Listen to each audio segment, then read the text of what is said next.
Erev Tov, et sur la demande de Nathan et qui voudrait savoir quelle est la définition du Erev Rab. Je consacrerai 10 à 15 minutes s'il y a encore des questions à ce propos. Ensuite, on passera à la Parashat Shmini. Erev Rab apparaît d'abord dans la Torah au chapitre 12, verset 38 du livre Shemot. וגם ערב רב עלה איתם, וצאן ובקר מקנה כבד מאוד. Bitoui, c'est évidemment une expression, ערב רב, traduit par le grand mélange, mais tout le monde est d'accord qu'il s'agit de goyim, des non-juifs, si on peut dire, ou des non-hébreux, qui ont suivi à la sortie d'Égypte les enfants d'Israël pour sortir avec eux. Évidemment, Moshe Rabbeinu les accepte. Pour quelle raison? De plus, les Haramim nous disent qu'il n'a même pas pris conseil avec Akadosh Baruch Hu. Est-ce que c'est une façon de procéder? Manitou Zichrono Livracha nous dit que, d'une part, comme Moshe Rabbeinu savait que Akadosh Baruch Hu est intéressé de ce groupe qui rejoint Israël à la sortie d'Égypte, mais s'il lui pose la question, il va lui dire non. Donc, il n'a pas posé la question. C'est-à-dire, Moshe Rabbeinu, comme s'il a lu dans la pensée de Akadosh Baruch Hu, il sait qu'il faut que ce groupe de Erev Rab, c'est-à-dire ce mélange, cette multitude de Goyim qui étaient aussi en Égypte et qui ont demandé de se joindre à Israël parce que ils les ont vus comme étant le peuple qui va diriger l'histoire. Et dans ce sens, ils veulent se joindre à Israël. Mais pourquoi Kadosh Baruch Hu va dire non, selon Manitou? Ce n'est pas le moment. C'est-à-dire, Moshe Rabbeinu, tu as raison, mais en quoi Moshe Rabbeinu a raison? Parce qu'un principe de base, depuis la sortie d'Égypte jusqu'à nos jours, et pour les temps messianiques, si Israël sort de l'exil, de n'importe quel exil, sans tenir compte de l'humanité aussi, de l'ensemble de l'humanité, ce n'est pas une délivrance. Et étant donné que la condition de voir les peuples se joindre à cette sortie d'Égypte était essentielle pour que la sortie soit vraiment ce qu'elle devrait être dans l'histoire d'Israël, alors il les a pris. À la limite, et si on peut dire, il les a naturalisés. Les commentateurs disent qu'il les a convertis, mais à quoi on peut le convertir? Il n'y a pas de Torah, il n'y a pas de mitzvot pour l'instant. C'est-à-dire, il les a naturalisés, il leur a donné peut-être la carte d'identité d'hébreu. Mais, évidemment, il leur manque essentiellement, et c'est ça ce qui va nous donner la caractéristique du Erev Rav, il leur manque la filiation au patriarche, puisque les 12 tribus sont affiliées de génération en génération à Abraham, Yitzhak et Yaakov.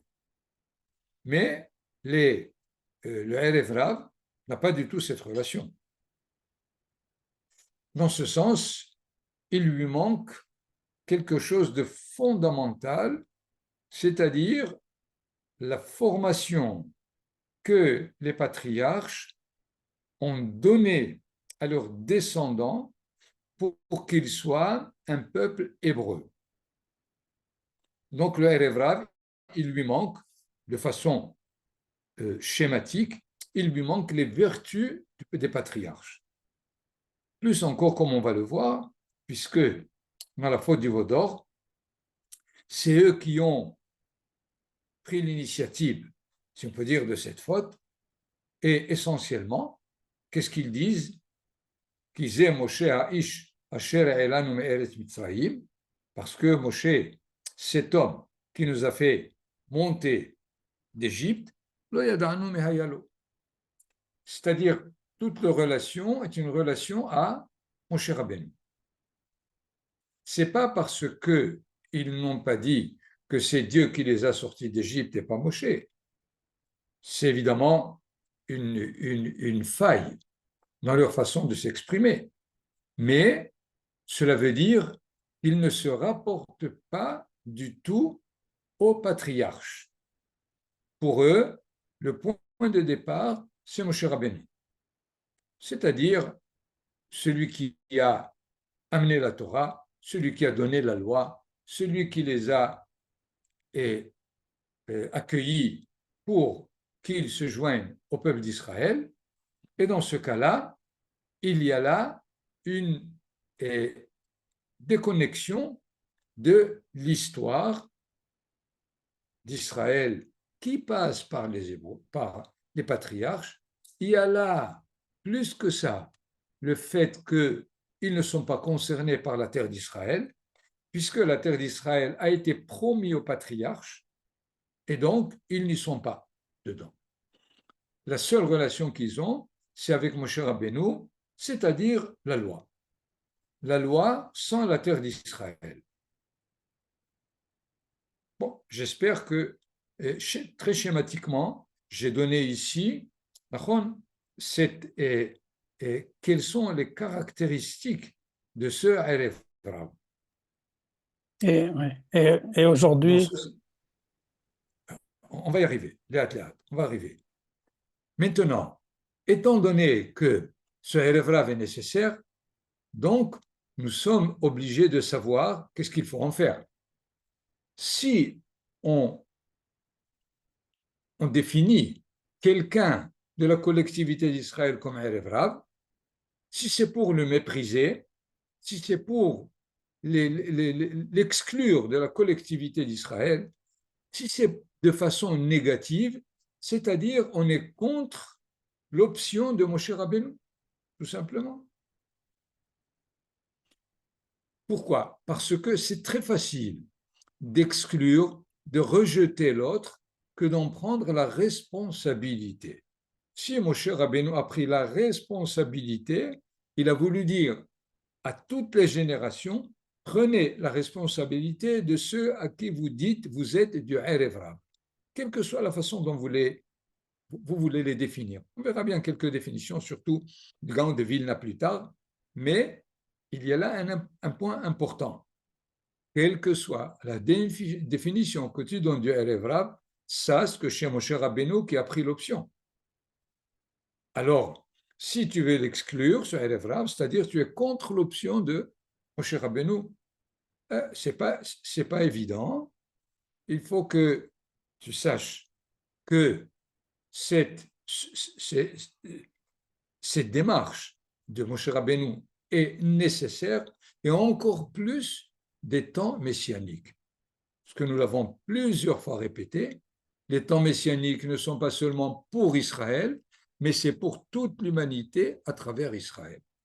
C'est comme ça que les prophètes, tous les prophètes les définissent ces temps messianiques, chacun à leur façon, mais tout le monde avec le même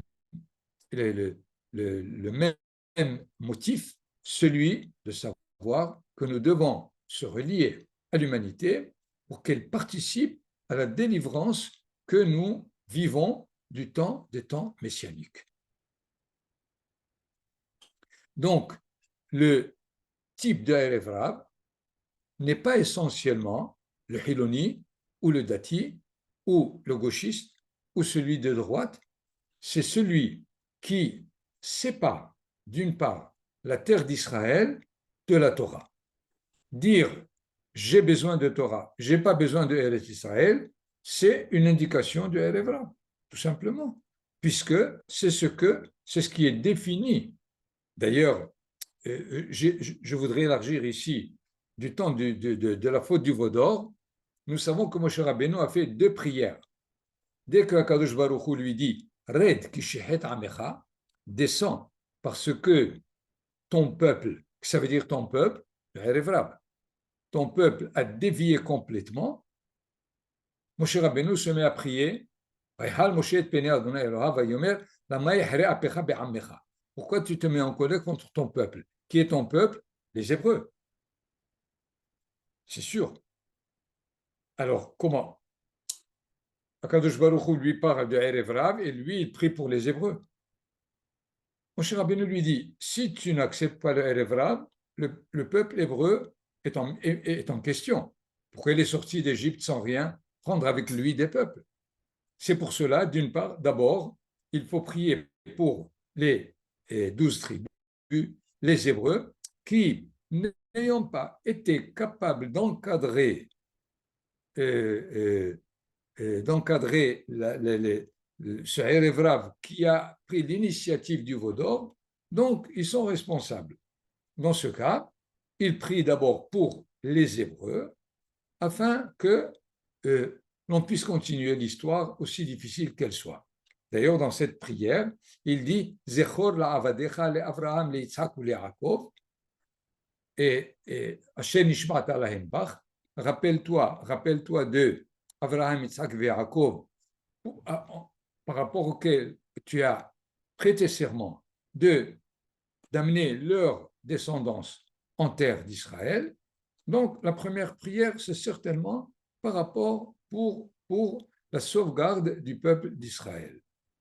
Et il priera une deuxième fois lorsqu'il descendra du Sinaï et il va moudre, réduire en poudre le veau d'or lui-même et établir, mettre à mort tous ceux qui ont vraiment pratiqué l'idolâtrie du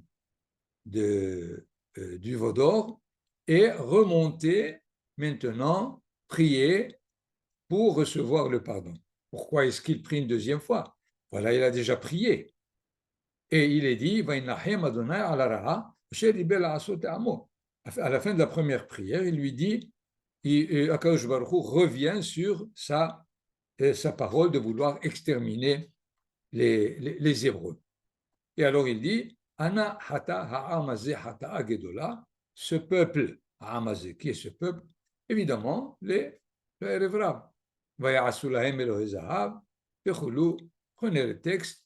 Nous voyons là que Moshe Rabbeinu est conscient du problème qu'il a créé, mais ce problème-là, c'est le problème de tout Israël avec lui. Et dans ce sens, on comprend quelle est la démarche de sa prière. C'est clair, ça va? Nous avons à ce niveau une définition très claire, très évidente, et elle ne concerne pas tel type de personne, je répète, ni quelqu'un de gauche, ni quelqu'un de droite, ni un religieux, ni un non-religieux. Elle concerne tout celui qui, dans le rapport qu'il a avec l'histoire d'Israël, sépare la Torah de la terre. C'était là le groupe du Erev Rav. Nathan va nous donner le texte que j'ai donné pour vous rapporter, par exemple, le fait que le Gaon de Vilna distingue au niveau des caractéristiques de ce qu'est le Erev Rav pour le détecter plus tard. Donne-nous la fin du texte lui-même. Voilà, non? Voilà. Ah. C'est Uba Zohar Ameru, et c'est dans le Zohar qu'il est dit que le Erev Rav, il peut être ou Ba'ale Mahloket, ceux qui mettent la discorde partout, Ba'alet Avot Nashim, ceux qui ont beaucoup de désir de la débauche, si on peut dire, Gam Ka'asher Notnim Tzedaka Rotzim Bepirsum Shema, ceux qui veulent être dévoilés et avoir de la renommée parce qu'ils aident et ils donnent de la tzedaka. Ils peuvent aider Israël, mais ils veulent plutôt aider les goyim. Mais zalzelim et talmidei hachamim, ils méprisent les talmidei hachamim. Vous vous rendez compte, selon le Zohar, et il me semble qu'il y a plus de Erev Rav dans la collectivité d'Israël qu'ailleurs, puisque on peut trouver dans un cas ou dans l'autre ces caractéristiques. Évidemment, ces caractéristiques peuvent rejoindre le fait que le Midrash, lui, nous dit que, étant donné que les Bnei Israël, Baishanim, Rahmanim, Gom les Hasadim, ils ont Baishanim, ils ont une sorte de décence, d'humilité, Rahmanim, miséricordieux, Gom les Hasadim, généreux, et on peut raccorder ces 5 éléments dans le Zohar à travers ces 3 éléments du Midrash. Encore une fois, pourquoi le Midrash rapporte les 3? Pour nous dire que le Erev Rav n'est pas relié au patriarche, puisque ces qualités des patriarches, Bashanim, Rahmanim, Gom les Hasadim, c'est de Abraham, Yitzhak et Yaakov. Il n'y a aucun doute que Gom les Hasadim, c'est Abraham Avinu, Baishanim, ça vient de Yitzhak, qui avait la crainte divine, et Rahmanim, c'est Yaakov Avinu. Donc, nous ne pouvons pas indiquer que tel ou tel est du Erev Rav, puisqu'il s'agit de savoir est-ce qu'il est vraiment dans l'une de ces qualités-là, et même s'il le dit, et s'il l'affirme au plus qu'il peut, on a le choix ou de l'expulser, de le sortir de la collectivité d'Israël, ou bien d'en prendre la responsabilité.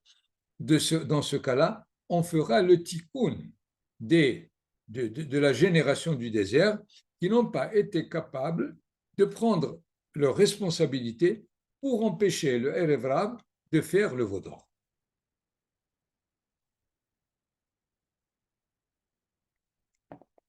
Voilà ce que je voulais vous dire rapidement. Si vous avez des remarques, des questions, bien sûr, avant de prendre la paracha. Moi, je peux faire, David, une petite remarque qui fera même, je pense, la jonction avec Shemini. C'est que au final, comme Moshe qui a pris cette initiative-là, là, les enfants de Moshe Aaron, ils prennent l'initiative d'amener un feu qu'ils n'auraient pas commandé.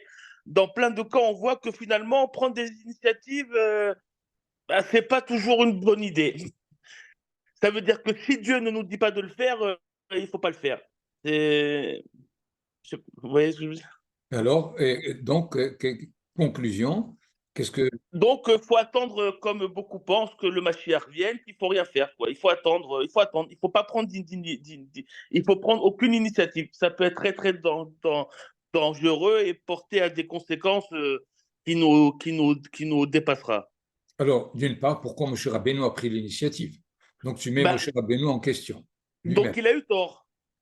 Il a eu tort et pourtant, Akadosh Baruch Hu a accepté cette fille-là.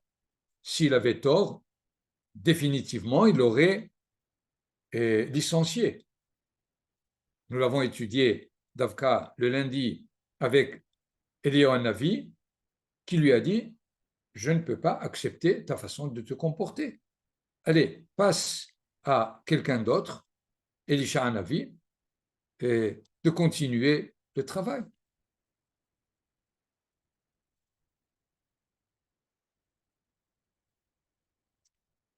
On ne peut pas dire, d'une part, qu'on ne peut pas prendre d'initiative parce que dans tous les textes, tout ce que tu veux, il y a une nécessité. pour les temps messianiques, de prendre l'initiative de faire démarrer ces temps dans tous les textes des prophètes, des midrash, de la Gemara, tout ce que tu veux. Donc, ce n'est pas une conclusion. Alors, pourquoi il y a ceux qui prennent l'initiative et ils échouent, comme tu as rappelé Nadav et Avihu, on va essayer de poser la question et de répondre à cette initiative, pourquoi elle a raté. Et par ailleurs, il y a ceux qui prennent l'initiative, avec évidemment les frontières nécessaires qui leur donnent la possibilité de réussir dans leur initiative. Ouais, mais comme vous dites à chaque fois, c'est un champ de mine, la Torah. C'est très, très compliqué à savoir quand prendre la bonne initiative ou quand ne pas la prendre. Et bon, pour l'instant, ni toi ni moi n'ont pas besoin de prendre d'initiative, puisque il faut étudier toute la Torah et savoir ce qu'il faut faire, tout simplement. Quand on aura fait ce pas, on saura quelle initiative prendre. C'est-à-dire, il y a un travail à faire. Fais-le et Be'ezer Hashem, tu pourras prendre des initiatives. Donc, Zéou, essentiellement Nathan, תודה רבה. כן. מצוין. בסדר גמור. Alors, passons maintenant à la paracha Shemini. La paracha est très clairement divisée en deux. Ce qui s'est passé un jour, le huitième, Bayom Hashemini, Kara Moshe le Aaron Ulbanav, qui est le huitième, dans le Pshat lui-même, étant donné que 7 jours, Moshe Rabbeinu a donné l'initiation du culte dans le tabernacle de Aaron et ses enfants, maintenant, il rentre en fonction. Le huitième jour, c'est pour cela que c'est Vayi Bayom Hashemini. Évidemment, le Shla et le Zohar disent que on était en ce moment capable de traverser le Yom HaShvi'i.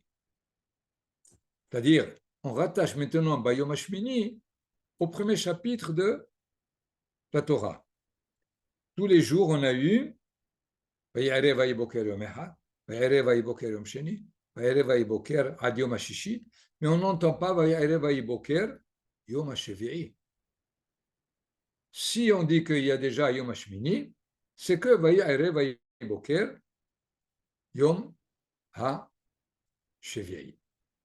C'est-à-dire, il était possible de passer au huitième jour.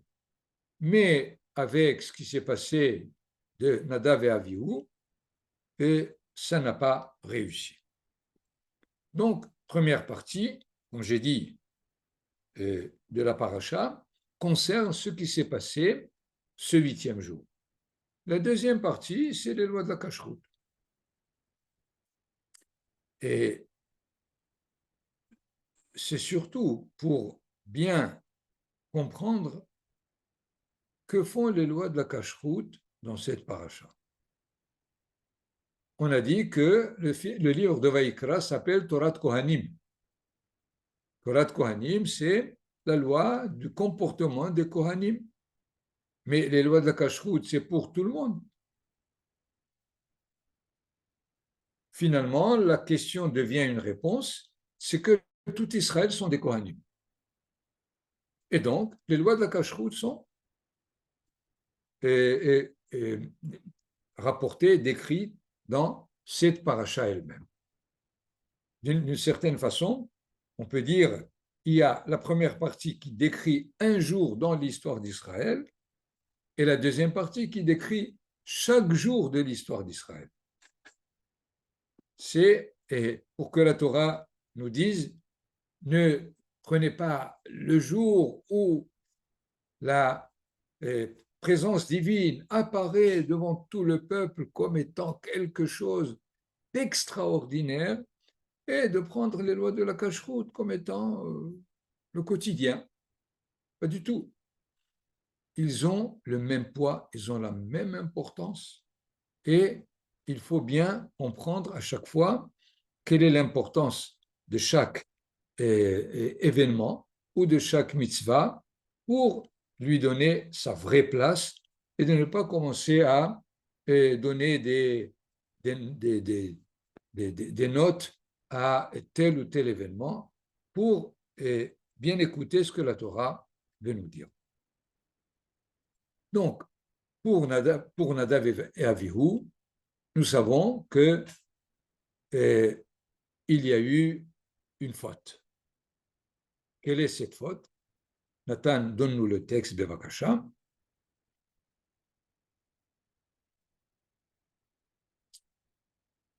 Voilà, c'est le premier verset du chapitre 10. ויקחו בני אהרון נדב ואביהו איש מחתתו, ויתנו בהן אש וישימו עליה קטורת, ויקריבו לפני אדוני אש זרה אשר לא ציווה אותה. Les fils d'Aaron, Nadav et Abihu, prenant chacun leur encensoir, y mirent du feu, sur lequel ils jetèrent de l'encens, et il n'est pas dit qu'ils ont jeté, ils ont posé, et apportèrent devant le Seigneur un feu profane, c'est Eshzara, sans qu'il le leur ait commandé, dû commander. Est-ce qu'il y a ici deux fautes? D'une part, ils ont apporté un feu étranger, traduit ici profane, et par ailleurs, ça ne leur a pas été recommandé ou commandé. Ou l'explication du fait que c'est Eshzara, c'est un feu profane, c'est parce qu'il ne leur a pas été commandé. Cependant, je voudrais immédiatement prendre un autre verset, mais qui est beaucoup plus loin dans le chapitre 16 de Vaïkra. C'est le premier verset de Parashat Haremot, qui dit Vaïdaber Adonai el Moshe Haremot Shene Bene Aaron, que Akadosh Baruch Hu a parlé à Moshe après la mort des deux fils de Aaron, Bekorvatam Lifne Adonai Vayamut. Lorsqu'ils ont voulu se rapprocher de Hachem et ils avaient péri. C'est-à-dire, ce n'est pas parce qu'ils ont approché un feu étranger. Il y a là donc comme s'il y avait deux fautes. Ou bien ça serait la même faute qui a deux visages, puisque dans le premier verset, ils ont amené un feu étranger, et dans le deuxième verset, ils ont voulu se rapprocher de Dieu. Et le feu n'était pas donc étranger. Donc, j'espère que nous comprenons ici la difficulté de la description dans les deux versets de l'initiative de Nadav et Avihu dans ce qu'ils ont fauté. Il semble que là, et ce jour-là, Israël se trouve devant le dévoilement de la présence divine dans tous les versets qui ont précédé le premier verset du chapitre 10. Et dans ce sens, on pourrait dire que leur faute est de vouloir se rapprocher lorsque tout le monde était amené à se rapprocher de cette présence divine qui est apparue ce 8e jour. Comme si ils ont choisi leur manière de s'approcher indépendamment de la proximité que tout le clan d'Israël a vécu ce moment. Et dans ce sens, on pourrait dire ils ont rapproché un feu étranger. Et je voulais faire ici cette remarque dans ce que Alex a dit. Ils ont pris l'initiative, mais c'est une initiative qui ne tient pas compte de l'ensemble de la collectivité d'Israël de l'instant lui-même. Le premier verset du chapitre 8 le décrit comme étant un feu étranger. C'est-à-dire, tu es devenu quelqu'un qui est zar, étranger à ce qui se passe. Ça s'est exprimé évidemment par le fait qu'il voulait apporter cet encens, cette Kétoret de façon pratique, puisque nous savons que le culte de la Kétoret, c'est un culte très très cher, très difficile, et il faut être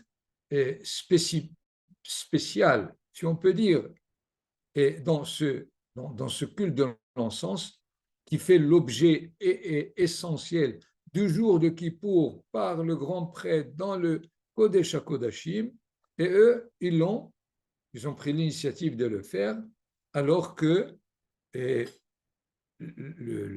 Mahamad, le moment de ce qui s'est passé, était autre que ce qu'ils ont pris comme initiative.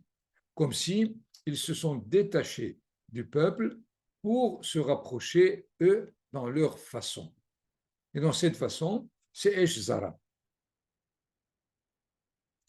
Et les Hachamim traduisent d'ailleurs Esh Zara comme ils avaient bu du vin avant d'arriver. Ils n'avaient pas, ils étaient célibataires. Ils ont exprimé une halakha devant leur maître. Ils ont émis la possibilité de voir ces vieux, c'est-à-dire Moshe et Aaron, qui sont déjà dans la pension, d'après eux, et de prendre, eux, la suite de la direction du peuple. Une série, mamash, de fautes qui, à la limite, ne se trouvent pas dans le verset.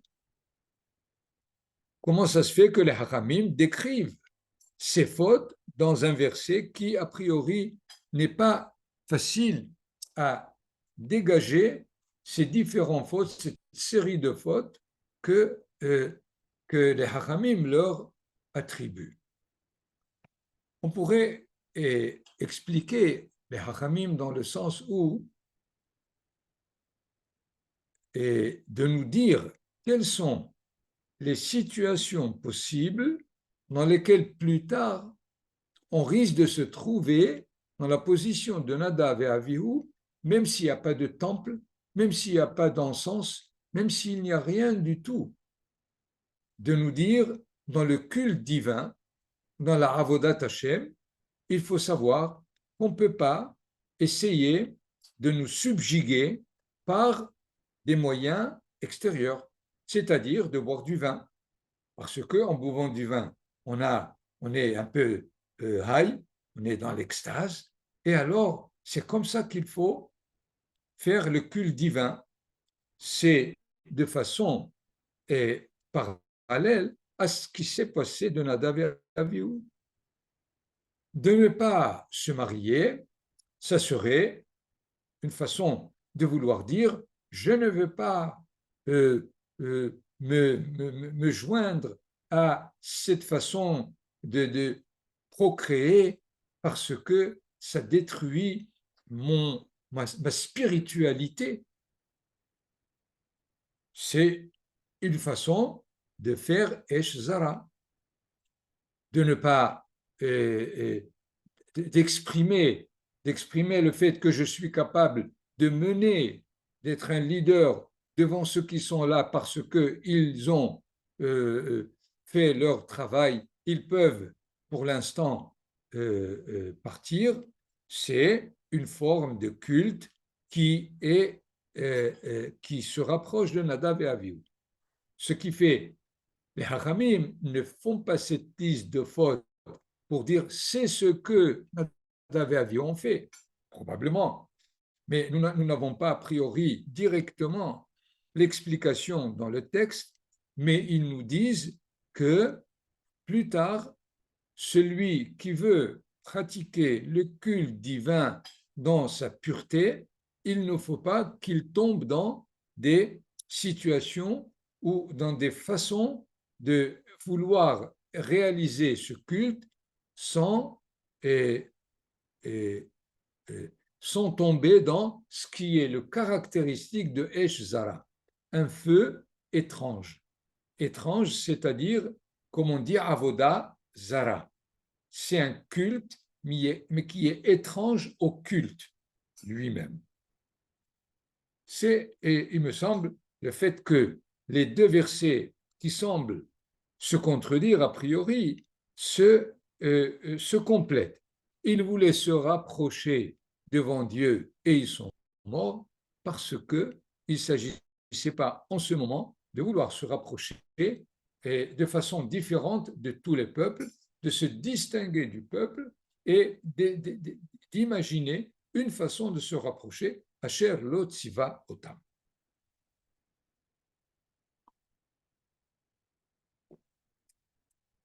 Voilà donc comment la Torah nous décrit ce qui s'est passé pour Nadav et Avihu.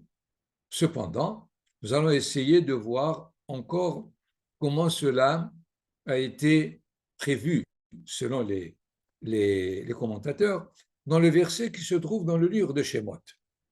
Dans le livre de Shemot, et Akadosh Baruch Hu dit à Moshe Rabbeinu, à propos, il me semble, du culte de quotidien, de 2 fois le matin et l'après-midi, Korban Atamid, il dit Veno adeti shamma livnei Israël, c'est là où je me mettrai en rapport avec les enfants d'Israël, c'est-à-dire je fixerai avec eux un rendez-vous, no adeti milashon moed, venikdash bichvodi. Et ce lieu sera consacré par ma majesté. C'est-à-dire, nous avons ici un couple de mots. Venikdash, c'est la Kedusha. Bichvodi, c'est le Kavod. Si vous voulez un verset que l'on dit chaque jour 2 fois au moins, Kadosh, Kadosh, Kadosh, Hashem Tsevaot, c'est Venikdash. Meloch haaretz kevodo, Bichvodi. Et là, il est mamash concentré en 2 mots, ce que Yeshaya Hanavi essaye de plus détailler dans ce qu'il dit, Kadosh, Kadosh, Kadosh, Adonai Tsevaot, Meloch haaretz kevodo. C'est-à-dire que Akadosh Baruch Hu annonce à Moshe Rabbeinu que c'est le lieu où je prendrai rendez-vous avec Israël, mais sache qu'il va se sanctifier par ma majesté, ma gloire, mon honneur. Et à ce propos, lisez Rashi qui dit et que les Hachamim traduisent Venikdash bichvodi, al tikre bichvodi et la bimchu badai. Je vais être sanctifié par ceux qui m'honorent. Et Rashi nous dit qu'il prévoit déjà ce qui risque de se passer le 8e jour, par Nadav et Avihu. Étant donné qu'après l'atteinte et par la mort de Nadav et Avihu, le verset qui vient, Vayomer Moshe l'Aharon, Hu asher diber Adonai lemor, Bikrovai et Kadesh. Là, vous avez Venikdash, Ve'al pene kol ha'am et Kaved.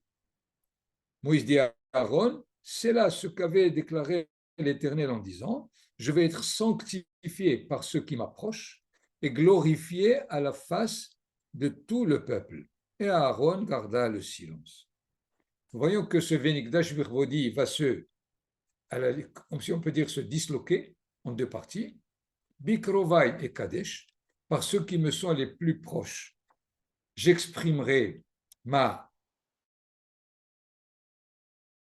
sainteté, mais tout le peuple sentira ma gloire, ma présence au niveau de l'honneur qu'ils me doivent. C'est-à-dire, ce jour-là, finalement, les 2 réalités de Kedusha et de Kevod Hashem se trouvent réparties. Ceux qui seront les plus proches, Bikrovai, ceux-là devraient faire attention à la dimension de la Kedusha, la dimension de l'éloignement, de la séparation, de la transcendance, si vous voulez. Aval, alpene kol ha'am, tout le peuple devrait être conscient de l'honneur qu'il doit rapporter à la présence divine. Donc, nous avons là, et finalement, la teneur de ce qui s'est passé pendant que Nadav et Avihu rapportent l'encens et provoquent donc un deuil absolument énorme, aussi bien dans la famille de Aaron que dans le peuple lui-même, puisque plus tard, dans le texte, Vechol Israël, Ivku et Aserefa, Asher Saraf Adonai. Je vous donne ici le texte lui-même. Lorsque Akadosh Baruch Hu ordonne à Moshe de dire à Aaron, Vayomer Moshe à Aaron et Azar Itamar Banav, Rashechem Atifrahu. Moshe Rabbeinu dit à Aaron et aux deux enfants, Elazar et Itamar, qui sont restés en vie, votre tête, vous n'allez pas déranger, Bigdechem Lotifromu, vos vêtements, vous ne déchirerez pas. C'est quoi? C'est généralement la conduite de celui qui est en deuil, c'est-à-dire sortez de votre deuil. Ne soyez pas et ne prenez pas a priori ce qui est de loi du deuil sur les proches parents.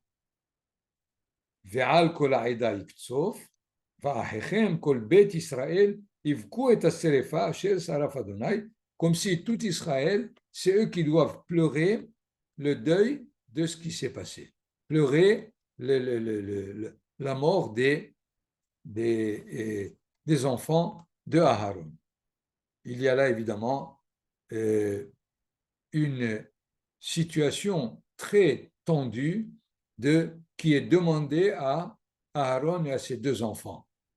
D'une part, les deux fils sont morts et il ne peut pas pratiquer les conduites de deuil. À la limite, comme si sa fonction de grand prêtre prime sa personne comme père des enfants qu'il vient de perdre. C'est évidemment une situation pas du tout facile ni simple. Nous savons que de façon parallèle, dans la halakha, quelqu'un qui perd un proche parent en pleine fête, il continue à faire la fête et ce n'est qu'après la fête qu'il commencera les shivra, les 7 jours de deuil. Ce qui a été pour Aaron à Cohen, étant donné sa place, étant donné sa mission, sa fonction, qui est celui qui est responsable, si on peut dire, de la collectivité d'Israël dans l'expiation, de la même façon, quand ça se passe un jour de fête où c'est la fête de la collectivité d'Israël, la halakha nous demande d'être capable de mettre de côté la peine qu'on a de celui qui vient de disparaître et de ne pas réaliser les lois de la Havelut et d'attendre que la fête se termine pour le faire. Voilà donc un détail très bref dans ce qu'est la paracha. Et évidemment, ce jour-là, il y a eu beaucoup plus que l'événement lui-même de la mort de Nadav et Avihu, qui a donné même une querelle, si on peut dire, une controverse entre Moshe et Aaron qu'il faut étudier de près pour savoir quelles ont été les différentes conséquences de cette situation au niveau du culte lui-même.